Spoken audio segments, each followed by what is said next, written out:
Breaking Records Radio. What's poppin'? It's your boy FREDRO STARR. Let's turn it up. Hey yo, it's your boy Monster Man Rocco. It's your boy Swagger Rock. This is Snack the Ripper. Hey, you rap for those who don't know. This is Master Ace. You are not rocking with the best. Breaking Records Radio. Breaking Records, man. Radio is like the place to be. I don't fuck strange music, man. All right, you are now tuned in to Breaking Records Radio. My name is Alex, and I have here with me an absolute legend in New York hip-hop. As a member of Onyx, the man has not only been involved in some of the greatest rap albums of all time, but has released a fair slew of solo albums as well.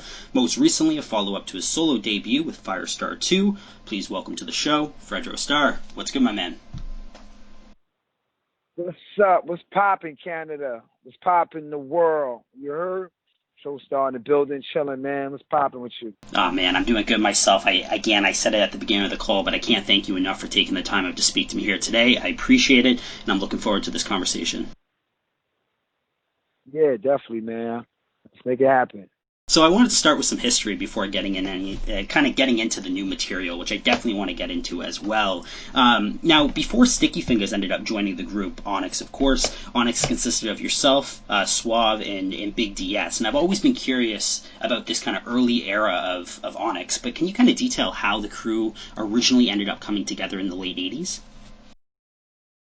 Yeah, man, it came together in the late 80s. Yep, you got that correct.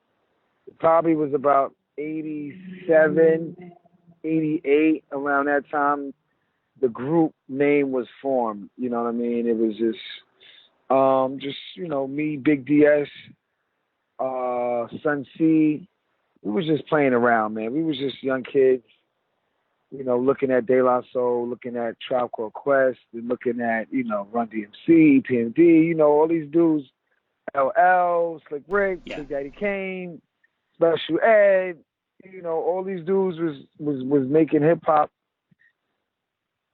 something that we wanted to be a part of, man. So it was like, all right, cool, let's try this. We're just playing around, rapping, whatever. And then it kind of got serious. And then once it got kind of serious, and what I mean by it got serious, it was like people actually started liking what we was doing in the neighborhood, like, yo, you come around, they be like, yo, bust a rap, Yeah. Once people start doing that, then it's like you become like, okay, well, people like what I'm doing. You become more engaged in it. You're like, okay, cool, let me go further with it. And then we worked it, and we did our little, trials and tribulations. Make a long story short, got a deal with Profile Records, and then we released the single called "I We Do It Like This." Yeah, that all happened really quickly. So you mentioned like 86, 87 is when you guys really started. You formulate that group name. But by 89, Profile is kind of in the picture, right? How did you end up linking up with Profile?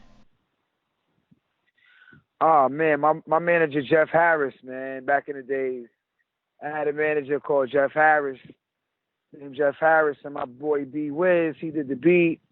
B Wiz is not here no more in a physical form. He passed away a long time ago, kind of like right after we actually released the single. I Would Do It Like This. The producer passed away. But, yeah, man, we got with Profile with Jeff Harris, and we met those guys, and, yeah, they gave us a single deal. It was just, we shopped the deal. I don't know how he shopped it.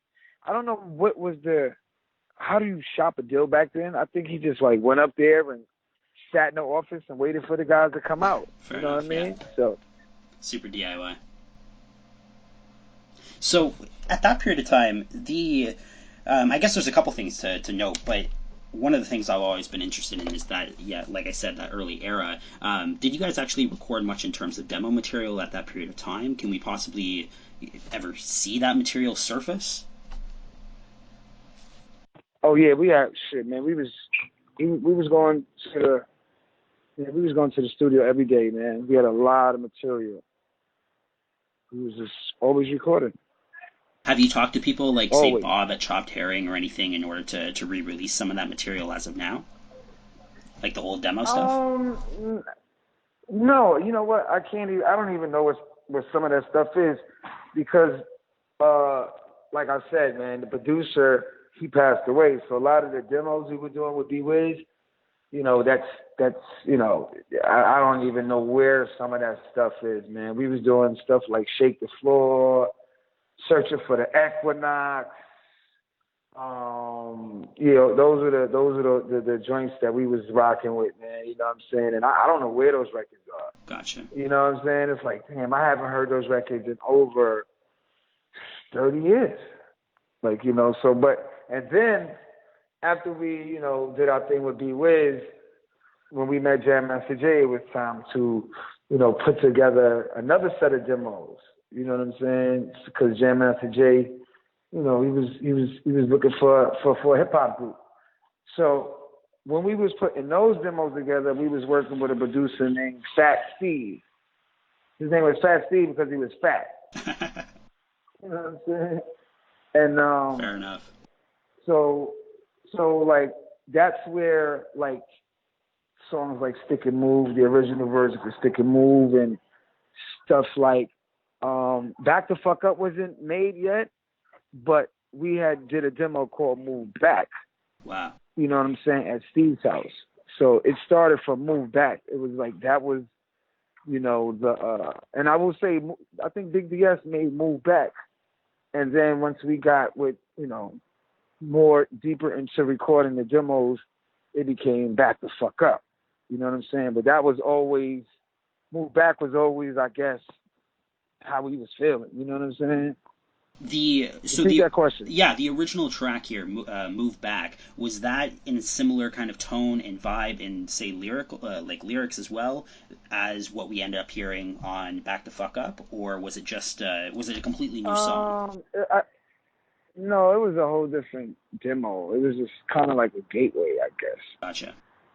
You know, it was kind of like a gateway. You know. Fair enough. To what we was building on, it was kind of like a seed. You know what I'm saying? Yeah. Now, Sticky Fingaz and yourself have obviously kind of defined the Onyx brand as of recent years, anyways. His involvement didn't occur though until the early '90s, right? So I want to say 90, 91, 92 maybe. How did you end up going about getting Sticky on board? And how did you end up meeting him in the first place? Sticky's my cousin. Jam Master Jay heard. Oh wow.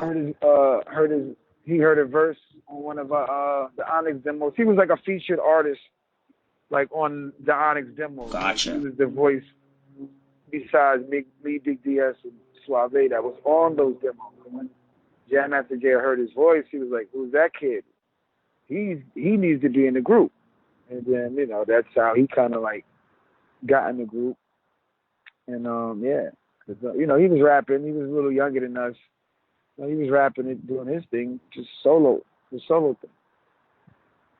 That's fantastic. I didn't know that you guys had like a blood relation at all. I knew obviously you guys are close and you guys have kind of held that Onyx brand over the years, but I didn't know that there was a blood relation there.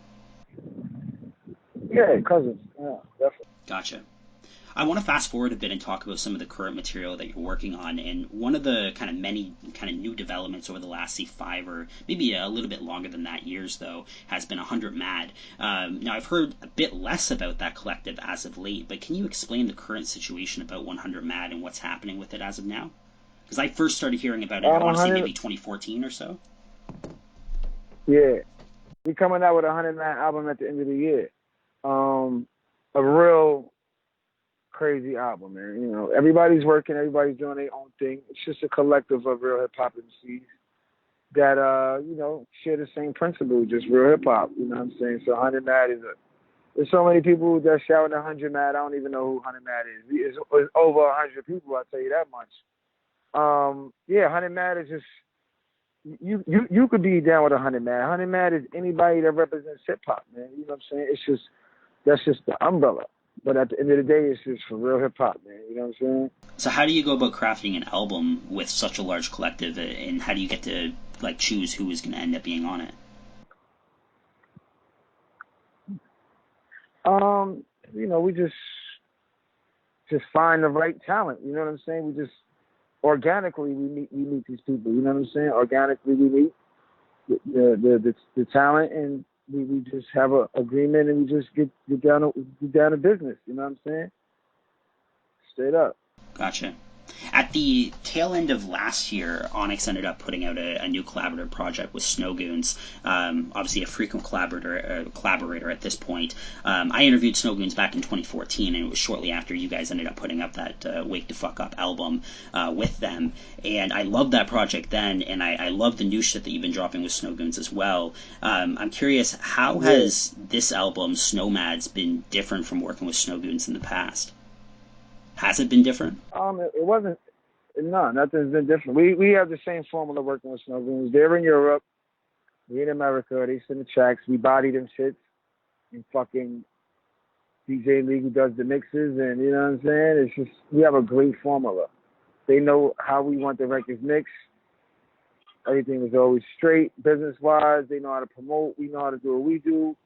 You know, even down to the performances and the live shows, we get down with DJ Legal. You know what I'm saying? DJ Legal's rocking with us. So it's like a good combination as far as producers and rappers and, you know, fan bases. Like they got their own fan base. We have our own thing, but it's like the same fan base. You know what I'm saying? It kind of works together. Yeah, I feel like there's been kind of a rejuvenation in at least the Onyx brand over the last 10 years or so since you've started working with Snowgoons.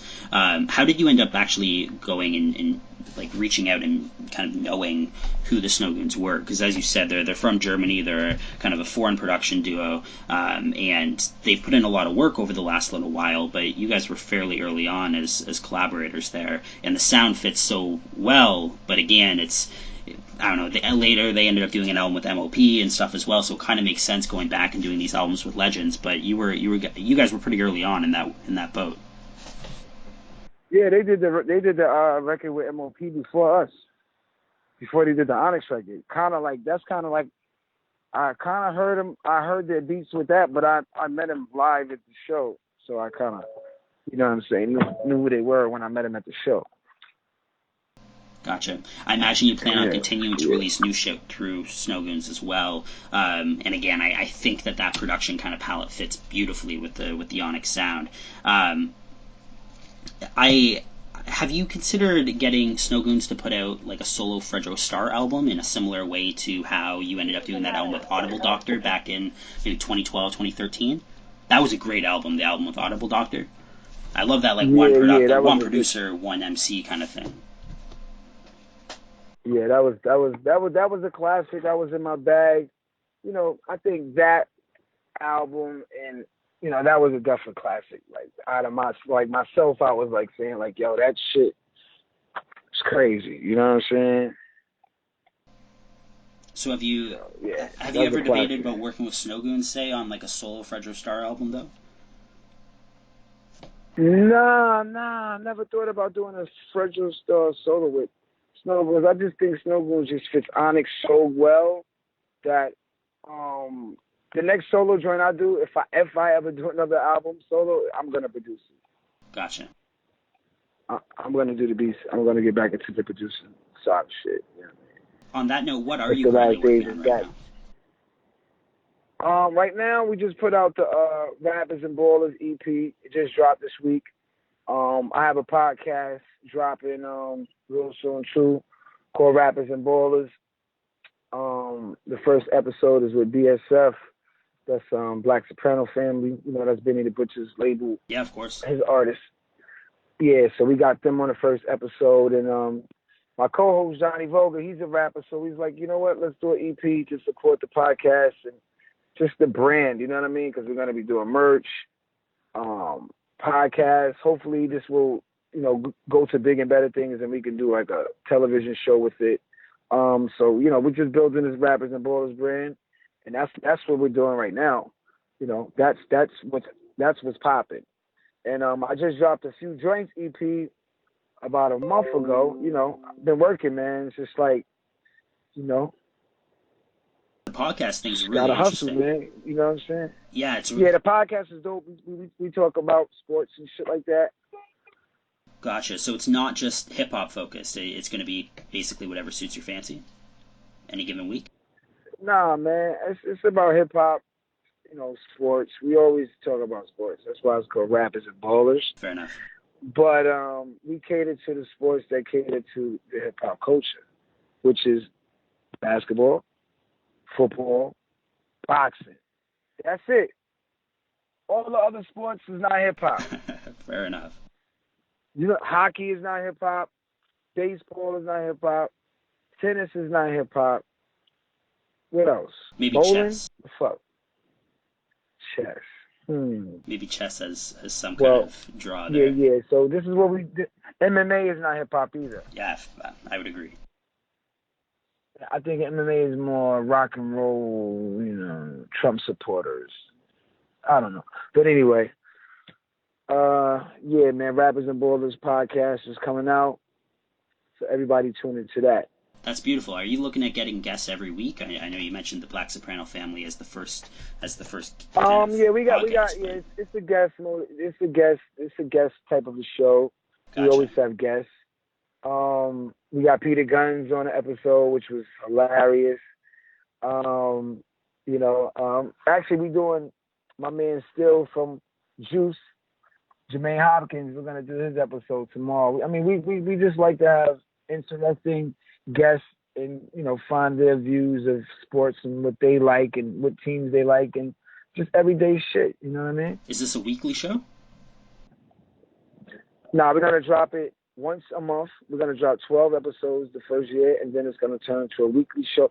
After the 12 episodes, it's gonna be current, because all the episodes we don't talk about current events. We just talk about just regular shit. You know what I'm saying? It's not like, LeBron scored 23 last night. After we do the first season, then we're gonna make it current. It's gonna probably be every week. And where can people actually listen to the show or watch the show? Is it audio or video? It's going to be audio and video. It's going to be on all platforms. Gotcha. So like YouTube, Spotify, iTunes, the whole 9 yards? Yeah. Gotcha. Yeah. Social media. All right, bro. Social media wise for yourself, where can people find you to kind of stay up to date with current music? Just check me out, FREDRO_STARR on all platforms. But I'm really on IG, and, you know, that's basically, I'm not really on the social media thing, but yeah, FREDRO_STARR. Holla.